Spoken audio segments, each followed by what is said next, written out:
आप बताइए, आपको कैसा लगा ये सारा ये महिला आरक्षण बिल जिस ढंग से पास हुआ और जो महिलाओं में उत्साह का माहौल है? सर मुझे लगता है कि कोशिश से कामयाबी तक का जो फासला है, अगर इसे कोई तय कर सकता है तो वो प्रधानमंत्री नरेंद्र मोदी हैं।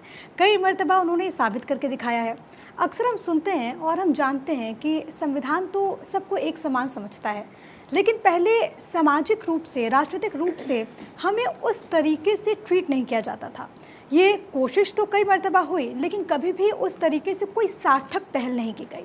लेकिन प्रधानमंत्री नरेंद्र मोदी और जब से सत्ता में वो आए हैं, तब से ऐसी तमाम योजनाएं लाई गई जो कि वुमेन सेंट्रिक थी, जो ये बता रही थी कि महिलाएं सबसे ज़्यादा आवश्यक हैं।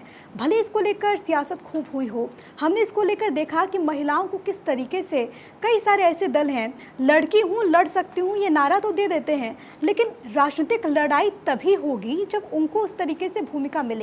27 सालों से ये बिल लटका हुआ था, लेकिन इसको सॉल्व करने में, समस्या के हल के लिए सिर्फ 2 दिन लगे।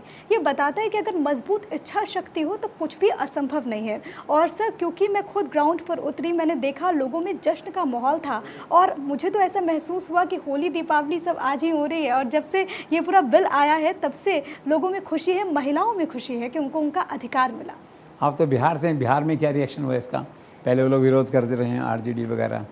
सर, अगर मैं बात करूं बिहार की, तो बिहार में मूल रूप से देखा जाता है कि जो महिलाएं हैं वो बीजेपी को सपोर्ट करती हैं।